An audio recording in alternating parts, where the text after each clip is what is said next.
11 अप्रैल 2011 को अनुरिमा लखनऊ से दिल्ली आ रही थी और ट्रेन में कुछ बदमाशों ने उनसे उनकी सोने की चेन छीनने की कोशिश की। अनुरिमा वॉलीबॉल चैंपियन थी। उन्होंने एक स्पोर्ट्स वुमेन स्पिरिट दिखाई और सोने की चेन देने से इनकार कर दिया। जब उन्होंने सोने की चेन देने से इनकार कर दिया, वो 4 से 5 लड़के थे, उन्होंने अनुरिमा को चलती ट्रेन से उठाकर बाहर फेंक दिया। ये तो थी एक बुरी चीज़। इससे भी बुरा तो तब हुआ जब अनुरिमा को नीचे फेंका गया। उसी वक्त दूसरे ट्रैक से भी एक ट्रेन आ रही थी। अनुरिमा उस ट्रेन से टकराई और जाकर नीचे गिरी। जब दोनों ट्रेन निकल गई, जब उन्हें होश आया, तब उन्होंने देखा कि उनका एक पैर कट चुका था। आधा पैर जींस में था और घुटनों के यहाँ से आधा पैर जींस में लटका हुआ था और वहीं से हड्डियाँ टूट टूट कर बाहर आ रही थी। और सिर्फ यही नहीं, बल्कि ट्रेन के ट्रैक पर आपने छोटे छोटे चूहे देखे होंगे। वो चूहे आकर उस घाव को, उस पैर को आकर उतर रहे थे। अनुरिमा ये सारा दृश्य अपनी आंखों से साफ साफ देख रही थी, लेकिन कर कुछ नहीं पा रही थी क्योंकि उनकी बॉडी में ज़रा भी मूवमेंट नहीं हो रहा था। पूरी रात उन्होंने मदद मांगी, लेकिन कोई नहीं आया उन्हें बचाने के लिए। जब सुबह हुई और कुछ लोगों ने उन्हें देखा तो उन्हें हॉस्पिटल पहुंचाया। हॉस्पिटल के बेड पर सब लोगों ने, यहाँ तक कि एम्स के डॉक्टरों ने तक ये कह दिया था कि एक प्रोस्थेटिक लेग से चलना सीखने में लोगों को 3 से 4 साल लग जाते हैं।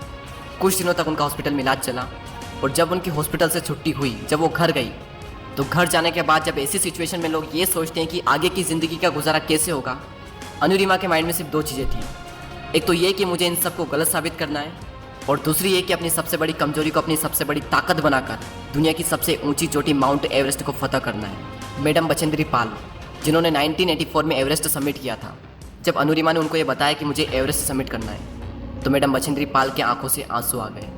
उन्होंने कहा कि अनुरिमा, तो इस हालत में भी ये सोचने की हिम्मत रखती है, तूने अपने अंदर तो एवरेस्ट को फतह कर लिया है, बस अब तो दुनिया को बाहरी रूप से दिखाना बाकी रह गया है। और जब शुरुआत हुई तो आप मानेंगे नहीं, जहाँ लोगों को 2 मिनट लगते थे रोड हेड से बेस कैंप जाने के लिए, वहीं अनुरिमा को 3 घंटे लगते थे। और आपको यकीन नहीं होगा ये जानकर कि ठीक 8 महीने बाद बेस कैंप से सभी साथ में निकलते और टॉप पर अनुरिमा सबसे पहले पहुंचती। बाकी सबके पेट सही सलामत थे, लेकिन अनुरिमा के नहीं थे। फिर भी अनुरिमा सबसे पहले पहुंचती थी। 11 अप्रैल 2011 को उन्हें चलती ट्रेन से बाहर फेंका गया था। एम्स के डॉक्टरों का कहना था कि एक प्रोस्थेटिक लेग से चलना सीखने में लोगों को 3 से 4 साल लग जाते हैं। 21 मई 2013 को वो दुनिया की सबसे ऊंची चोटी पर थी। कैसे? लोगों को लगता था कि अनुरिमा ने अपने इस गोल को अपने पैरों से क्लाइंब किया, लेकिन अनुरिमा का यह कहना है कि उन्होंने अपने इस गोल को अपने पैरों से क्लाइंब किया ही नहीं। उन्होंने अपने इस गोल को, अपने इस मिशन को अपने पूरे दिल और दिमाग से क्लाइंब किया।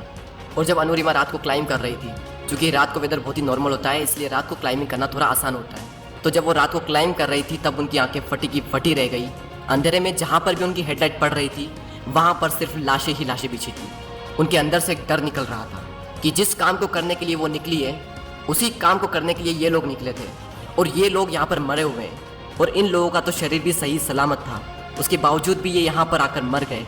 उनके अंदर से डर निकल रहा था और इस डर का सामना कर, थोड़ी हिम्मत दिखाकर उन्होंने अपना एक कदम आगे बढ़ाया और उसी कदम के आगे अपना एक कदम और रख दिया और धीरे धीरे ही सही, लेकिन वो आगे बढ़ी।